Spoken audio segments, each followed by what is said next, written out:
Anthony Joshua will knock out Daniel Dubois. With less than a month to go to the fight, I think Joshua will knock out Daniel Dubois. And recently, a lot of people have been saying Dubois might have a chance, and he doesn't. The reason why he doesn't, Joshua has recently been going on a killing spree, knocking out everyone. He's knocked out his last 3 opponents. Knocked out Robert Alenius, he knocked out Otto Wallin, and then knocked out Francis Ngannou. Obviously, there was the thing with the first 2 fights where could he do better than what Tyson Fury did? He did, and then he lined up for Francis Ngannou. Francis Ngannou was meant to be Wilder, but Wilder lost his fights before Francis Ngannou. When he knocked him out, I think he knocked him down 3 times and knocked him out fully on the 3rd time. Did better than Fury could ever do. And he's been going on a knockout machine, and he's changed his style a lot. He's a lot more powerful. Technically, he is a bit better, but he lines up for the knockout shot, and he doesn't try and have his way through a fight. And the Usyk fight, it was a big change for him. He realised he tried to beat him and just lost to him with a split decision. And he couldn't really beat him, because you can't beat Usyk on points. You just can't. Maybe Fury has a bit of chance doing it, but you can't beat a Usyk on points. He had to knock him out, and he didn't. And he made changes, and he beat Jermaine Franklin, he beat Robert Alenius, he beat Otto Wallin, and he beat Ngannou, and he's been looking really good and really promising. Daniel Dubois, on the other hand, who Anthony Joshua is fighting, hasn't been too bad either. If you go back to 2020, he lost to Joe Joyce, which was a surprising loss. He knocked him out in the 10th round.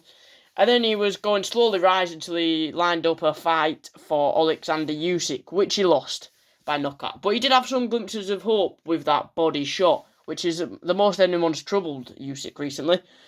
He then fought Jarrell the Druggy Miller, which was a great fight to see because he's a prick, and fucking Daniel Dubois stopped him, which was great. Then he had Hrgovic, which was another great win, and it lined him up to be the IBF World Champion because Usyk lost it. And now he's fighting Joshua for it.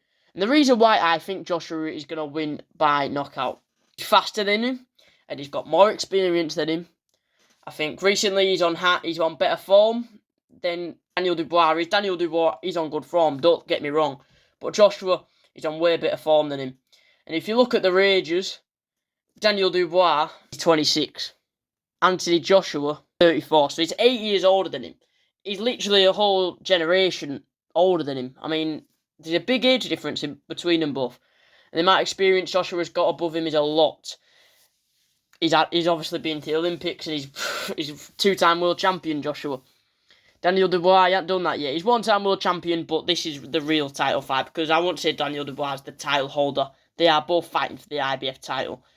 Do I give Daniel Dubois a chance? A little. He has a little chance. I make this an 80-20 fight. 80% of the time, Joshua going to win. I think if you're going to knock him out, I think it's going to be 9th. Everyone says inside 6. No. 9th round, Joshua. If not, I think Joshua on points. The only way Daniel Dubois wins is a stoppage.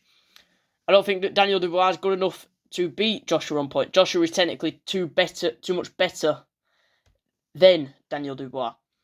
Obviously, if Joshua beats Daniel Dubois, this lines up the fight for, hopefully, Tyson Fury. But if not Tyson Fury, Alexander Usyk for the undisputed. And that's the goal Eddie Hearn's been setting, undisputed. And his next fight after this will be undisputed. Because in the end of the year, in December, we find out who is going to win against Alexander Usyk versus Tyson Fury, which will be a great fight, and I will be doing a video on that when it comes out. There will be more videos on these two because they've got the weigh-ins, the press conferences to come soon as the fight nears. I'm also going to be doing an undercard video because the undercard is pretty tasty. Thanks for watching, boys. Please like, subscribe. Put down in the comments who you think is going to win this fight. It's a great fight for British boxing. Guaranteed knockouts. Thanks for watching. I'll see you in the next one. Peace.